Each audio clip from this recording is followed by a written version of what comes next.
오늘도 우리 주님의 은총과 평화가 성도 여러분 가운데 함께하기를 빕니다.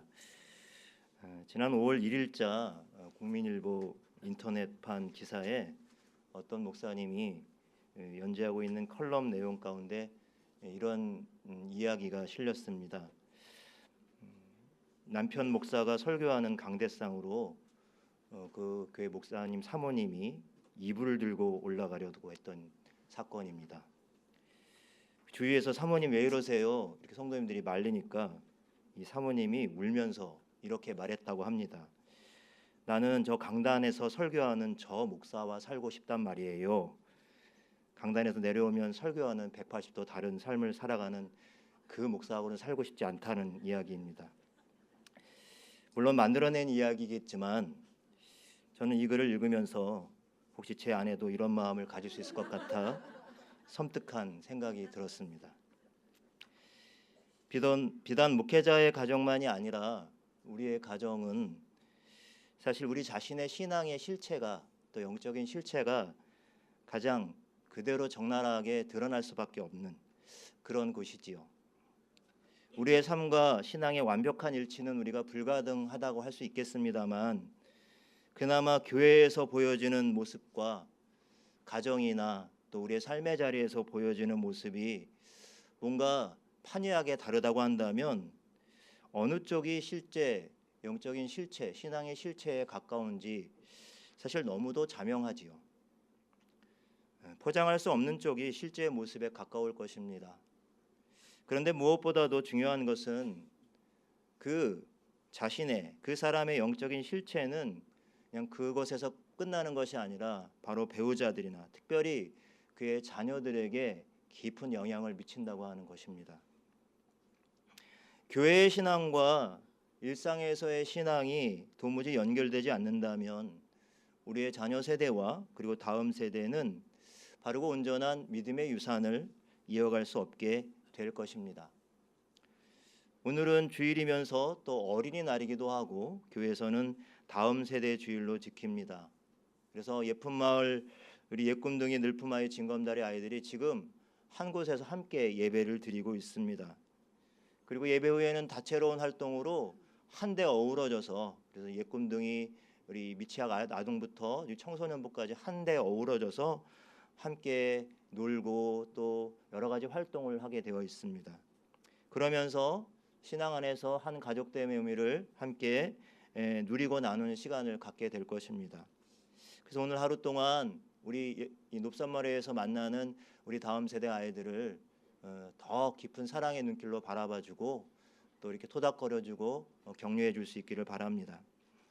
오늘은 바로 이 어른들이 함께하는 이 예배, 성인의 예배 시간에는 바른 교육의 어떤 바른 신앙 교육의 필요성을 오늘 말씀을 통해서 함께 나누면서 이 높섬에 속한 자녀들이 건강한 부모 세대의 이 믿음을 잘 이어갈 수 있기를 기대하면서 함께 말씀 앞에 서려고 합니다. 오늘 저와 여러분이 함께 나누게 되는 이 말씀은 사사기의 말씀입니다. 여러분이 대개 사사기는 우리가 12사사의 이야기들을 주로 잘 알고 있지요. 이스라엘이 외세의 침략과 억압 가운데서 하나님께서 보내신 이 사사를 통해서 구원해 주시고 또 해방시켜 주시는 어떤 의미에서는 굉장히 영웅적인 이야기들이 그 중심으로 이야기가 전개되고 있습니다. 바로 이 16장, 오늘 본문 바로 앞장의 16장까지 3선의 이야기로 이렇게 막을 내리고 있는데요. 그래서 어떤 의미에서는 17장부터 그리고 바로 마지막 장까지는 부록처럼 붙어 있습니다.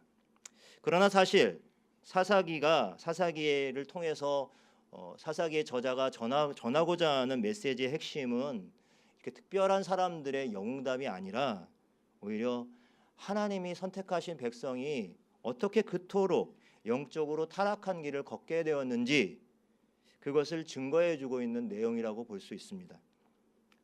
그래서 17장부터 시작되는 이 내용은 사사기가 전하려고 하는 메시지의 부록이 아니라 오히려 핵심적인 그런 내용이라고 볼 수가 있는 것입니다. 일찍이 가나안 정복을 마치고 땅 분배까지 이스라엘 백성들이 다 마쳐진 상태에서 모세의 뒤를 이어서 이스라엘의 지도자가 되었던 이 여호수아는 이제 마지막을 앞두고 그 백성들을 모두 자기가 있는 세겜 땅으로 불러 모아 세우고, 그리고 그곳에서 너희의 섬길 자를 택하라. 오늘 오직 나와 내 집은 여호와를 섬기겠노라라고 하면서 이스라엘 백성들에게 도전합니다. 사실 이제 낯선 가나안 땅에서 또 가나안의 여러 문화 속에 섞여서 살아가야 되는 이스라엘 백성들에게 있어서 참 위기라고 할 수도 있겠습니다. 하나님을 경외하며 하나님만을 섬기는 삶을 산다는 것이 쉽지 않음을 이 여호수아는 알고 있었습니다. 그래서 이스라엘 백성들에게 오직 하나님만을 섬기라는 그런 강력한 도전을 했을 때 이스라엘 백성들은 바로 이 여호수아의 말에 순종하고 이 새로운 땅에서 우리가 하나님만을 섬기겠습니다 라고 그렇게 결단하지요. 하지만 이제 세월이 좀 지나서 여호수아가 죽고 나서 정작 그 다음 세대에 이르러서는 바로 이 결단과 약속이 너무 허무하게 무너지는 것을 볼 수가 있습니다. 사사기 2장 10절에 보면 이런 말씀이 나옵니다. 그 세대의 사람도 다 그 조상들에게 돌아갔고 그 후에 일어난 다른 세대는 여호와를 알지 못하며 여호와께서 이스라엘을 위하여 행하신 일도 알지 못하였더라.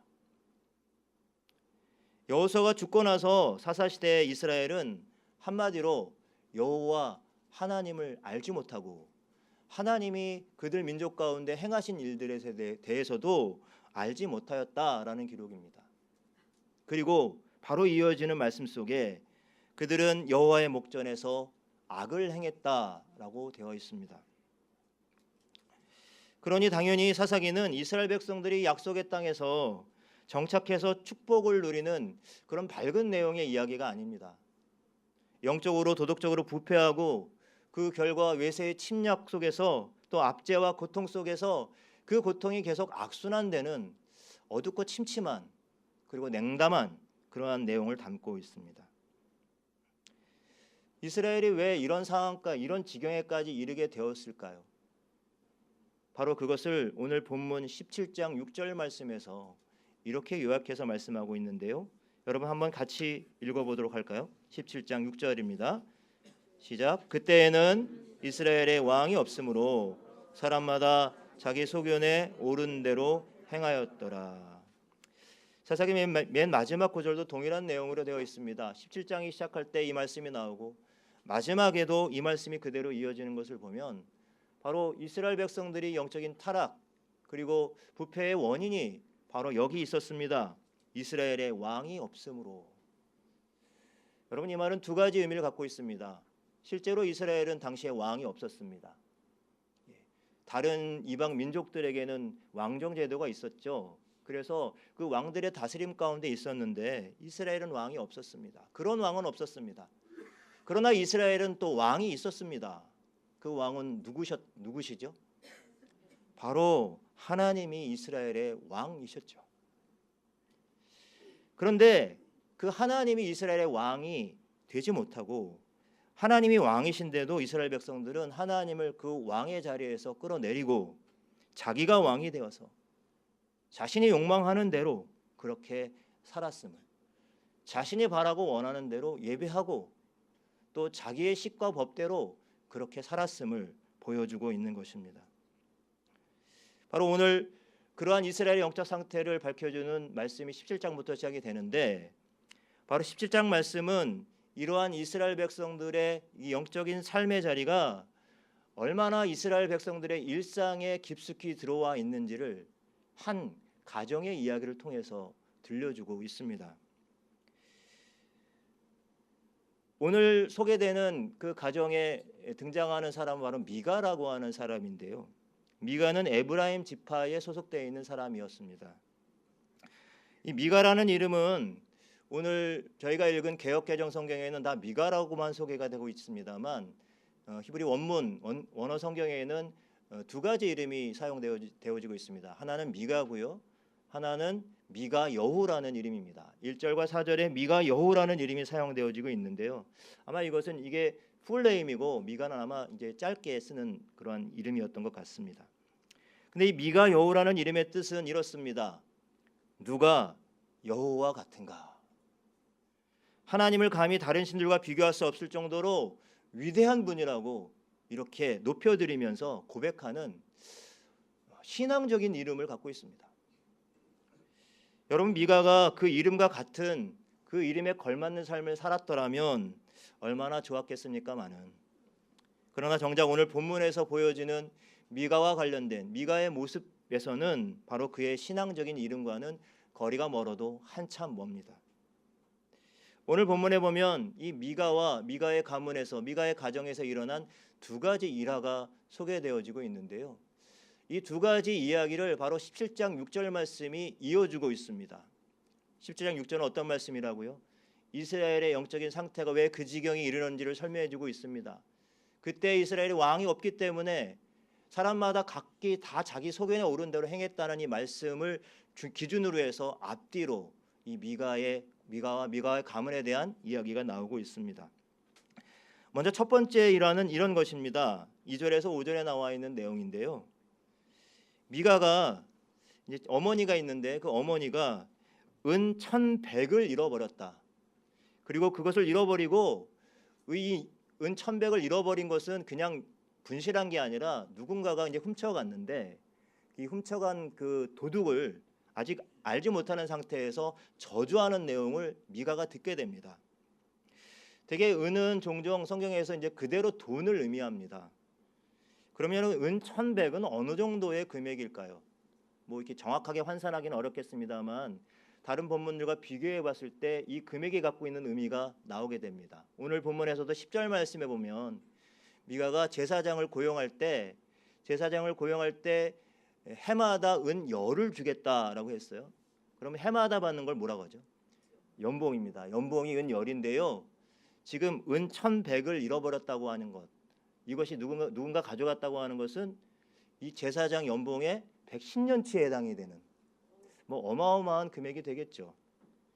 삼손의 이야기 속에도 보면 은 1,100에 대한 이야기가 나오는데요. 이 삼손을 잡기 위해서 블레셋 방백들이 이 삼손의 여인이었던 들릴라에게 내놓은 약속한 돈의 양이 바로 은 1,100입니다. 한 민족의 운명을 걸고 거래한 금액이에요. 그냥 그만큼 큰 금액입니다. 어떻게 에브라임 산지의 한 가문에 이러한 엄청난 금액, 엄청난 재원을 축적하게 되었는지 그것은 알 길이 없습니다만 아마 정상적인 방법으로는 축적되지 않았을 것입니다. 아무튼 이 미가의 어머니는 돈을 도둑 맞았습니다. 범인이 누구인지 모르는 상태에서 그 도둑에 대해서 저주를 하였습니다. 그런데 범인이 누구였어요? 바로 아들인 미가였습니다. 그런데 왜 미가가 어머니가 하는 저주의 소리를 듣고 그냥 눈 딱 감고 그냥 자기가 착복하면 될 것을 왜 어머니에게 다시 돌려주었을까요? 그것은 바로 저주의 내용 때문입니다. 이 저주의 이 주술적인 힘을 굉장히 두려워했기 때문입니다. 그만큼 이스라엘의 영적인 상태가 이렇게 혼란스러웠다고 하는 것을 보여주는 대목이기도 한데요.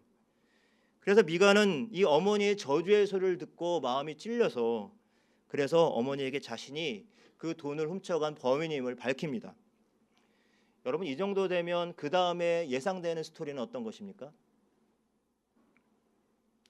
아들을 뭐 아버지든지 어머니든지 막 혼내겠죠.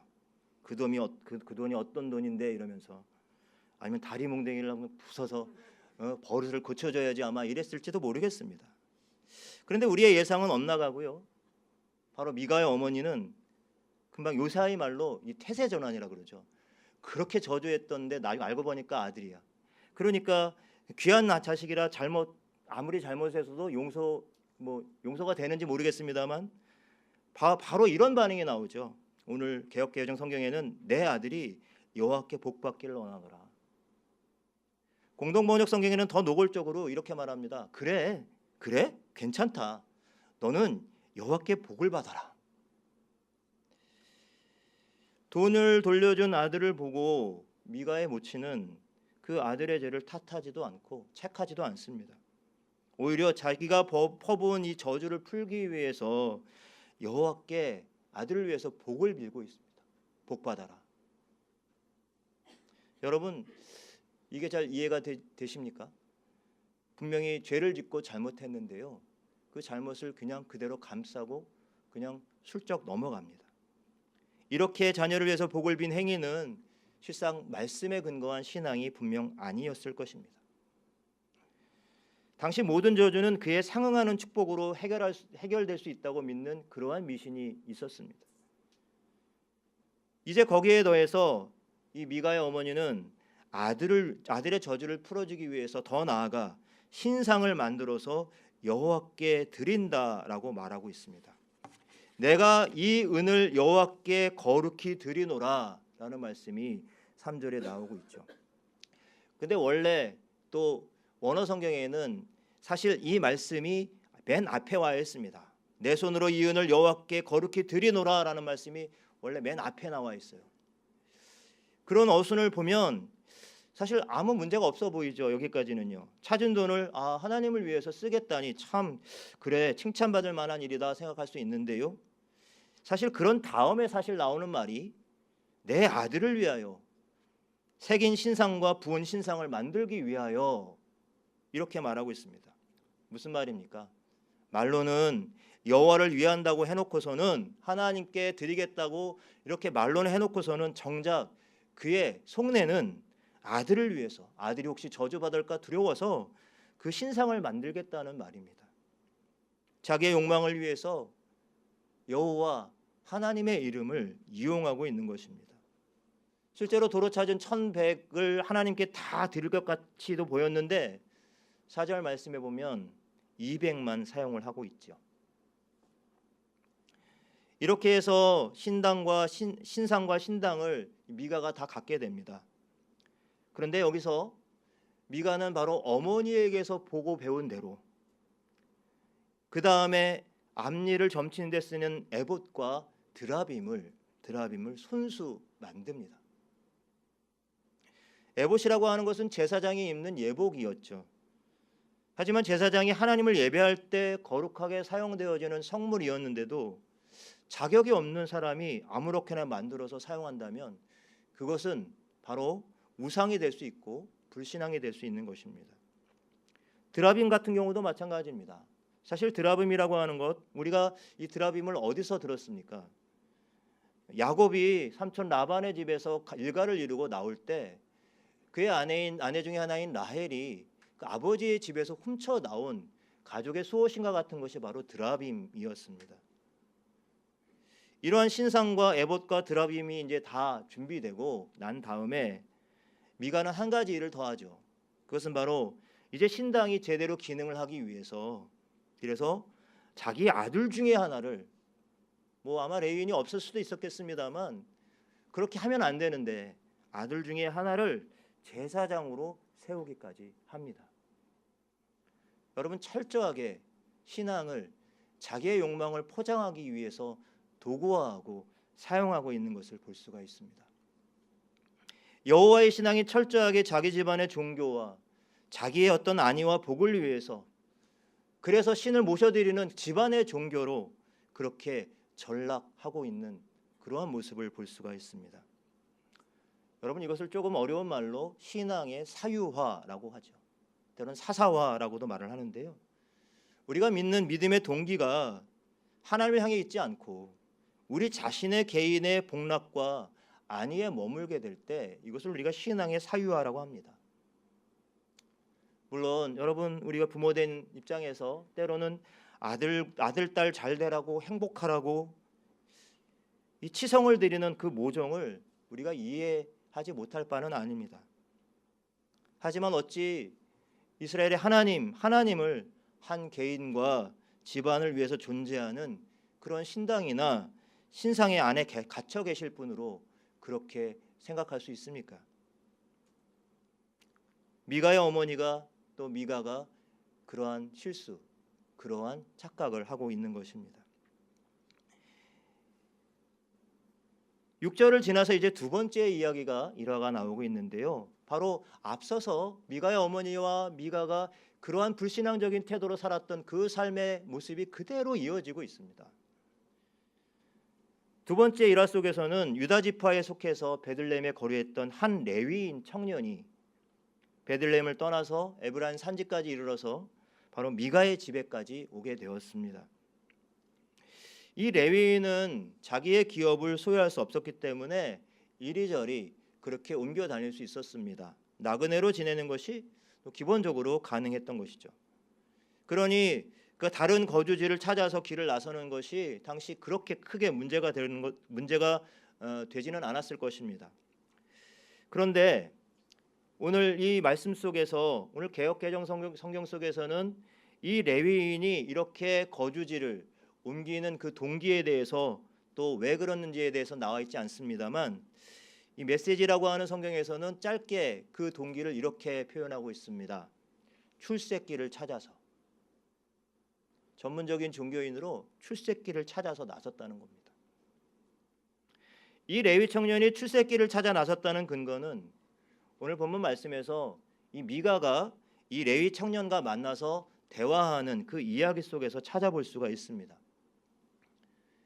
자기 집에 온 이 레위 청년에게 미가는 8절에서 네가 어디서 왔냐라고 하는 질문을 던지고 있습니다.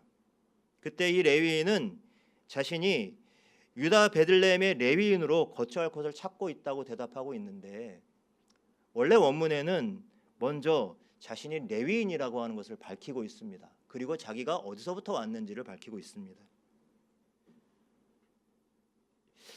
여러분, 이 말씀은 이렇게 이해할 수가 있습니다. 여러분, 지금 메이저리그에서 야구 선수로 잘 활약하는 그런 외국인 선수가 가끔 이제 우리나라에도 오잖아요. 우리나라에 오면은 이게 자유계약 선수로 풀려서 오는 거예요. 나 메이저리그에서 뛰었다 온 사람이야. 나 지금 자유계약 선수야. 나랑 계약할 수 있어. 사실 그렇게 말하는 느낌입니다.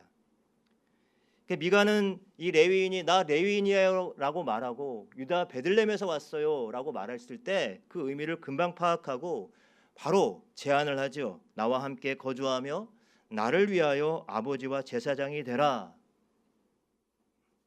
자기 집안의 제사장이 되어달라라고 하는 요청입니다.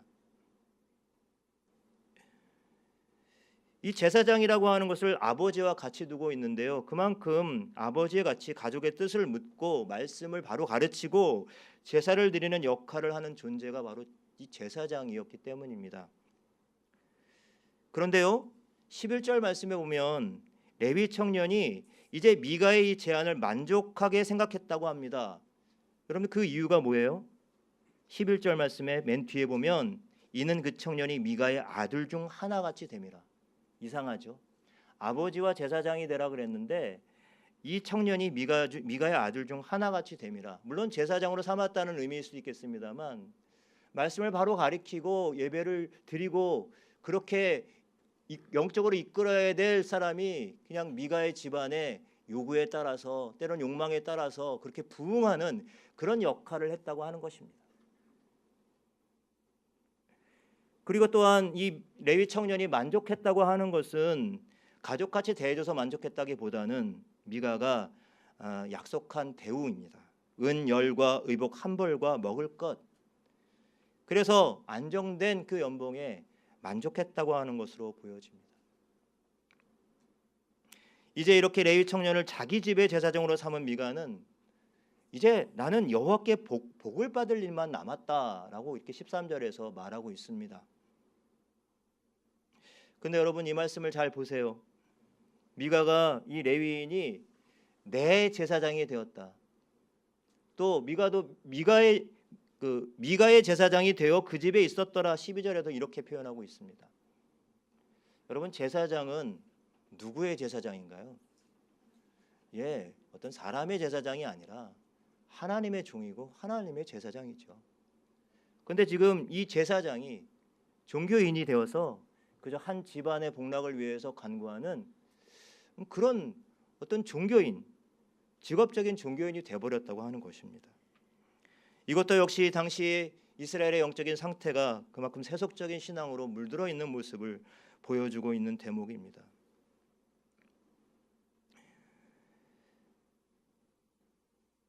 전문적인 제사장을 구별하여 세웠으니 이제 여호와께 복받는 것이 따놓은 당상이라고 미가는 여겼습니다.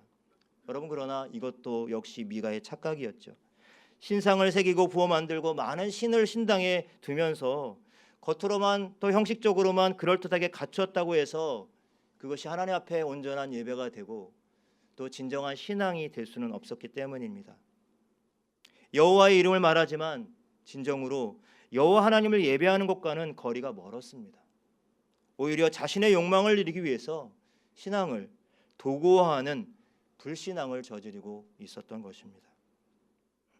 이처럼 미가나 미가의 어머니가 보여준 이 두 가지 일화의 이야기는 어떤 행동이 하나님을 위한 것이라고 말한다고 해서 그 행동이 무조건 올바른 것이 될 수 없다는 것을 알려주고 있습니다.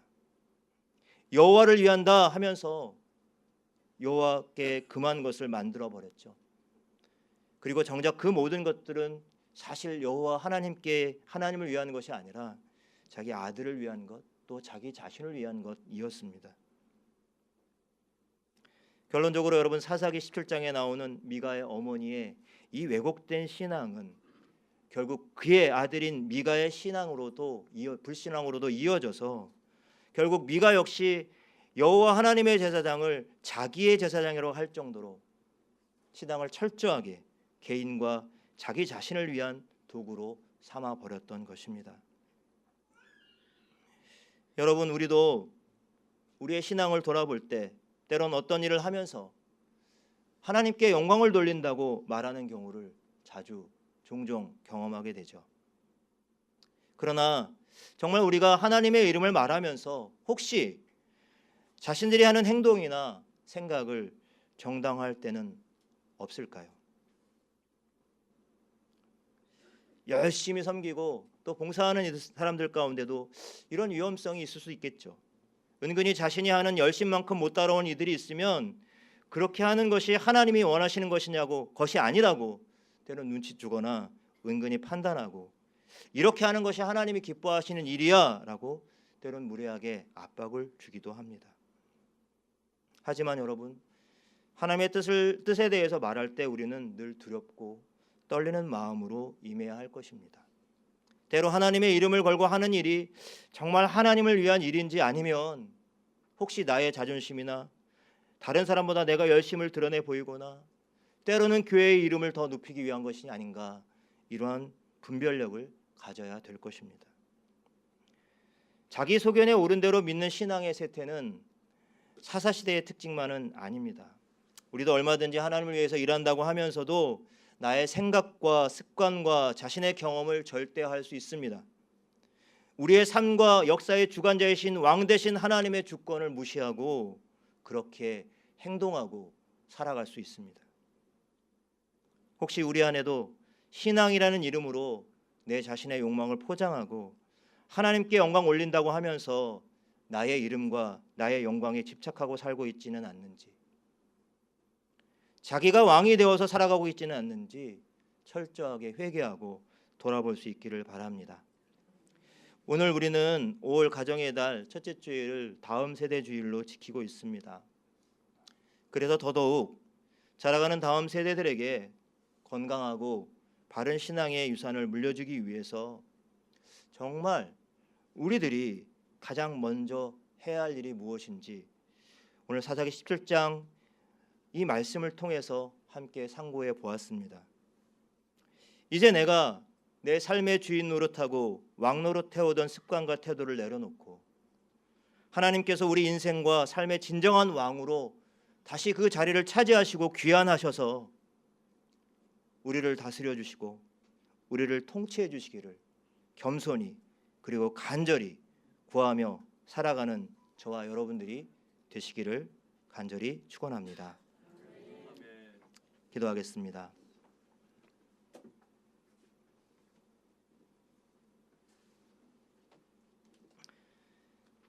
하나님 아버지, 우리가 주를 믿노라 하며 살아가면서 하나님께 영광을 위해서 살아간다고 말은 하지만 돌아보면 내가 내 삶의 주인 노릇하고 내가 왕 노릇하며 살아왔던 그 습관과 태도 가운데 있었음을 고백합니다. 용서하여 주시옵소서. 지금 우리의 가정, 우리의 삶의 자리에, 우리 자녀들의 삶에 진정한 왕으로 귀환하셔서 우리를 다스려 주시고 우리를 통치하여 주시옵소서. 겉과 속이 다르지 않은 교회의 신앙과 삶의 신앙이 바로 이어지는 본을 보임으로써 자라가는 우리 다음 세대들이 우리 할아버지 할머니의 신앙을 보고 아버지 어머니의 신앙을 보고 그 하나님이 바로 나의 하나님이셨으면 좋겠어. 그 하나님이 우리의 삶의 내 삶의 왕이 되어 주시기를 바래. 이렇게 고백할 수 있는 은혜와 복을 허락하여 주시옵소서. 감사드리며 예수님의 이름으로 기도드립니다. 아멘.